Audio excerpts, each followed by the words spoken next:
Hello and good morning. My name is Amy White, and today I'll be discussing liberty and freedom in early Western Europe.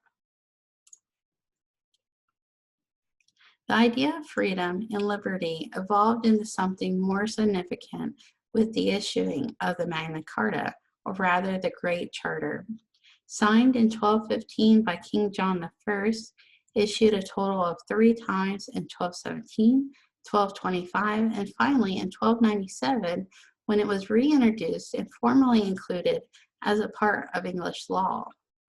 The Magna Carta established the law of the land as a power greater than that of a king, ruler, or any religious entities.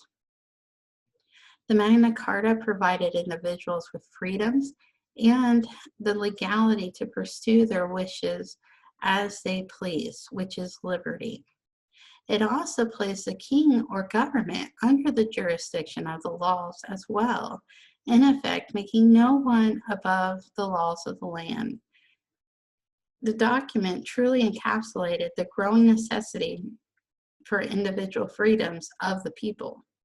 The Magna Carta established the separation of church and state and due process, as well as investing the government's power through laws.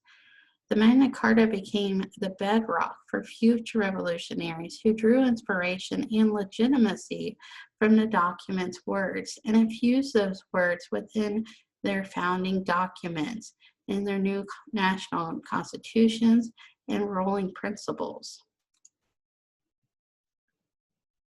This week, as we read about Northern Europe and the limitations of government, we learned a great deal about the importance and differing opinions of the methods of maintaining freedoms and liberties.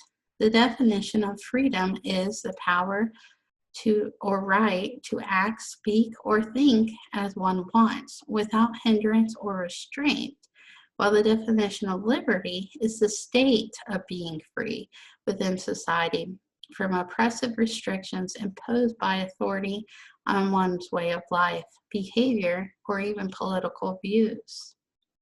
The sheer strength of the American government system is the ability as a democracy to flow and ebb over time by evolving its laws to meet the social changes and desires of the public. The U.S. Constitution was written under the influence and ideals of Jeffersonian Americanism, whereby a compact or agreement was struck between the government and the people.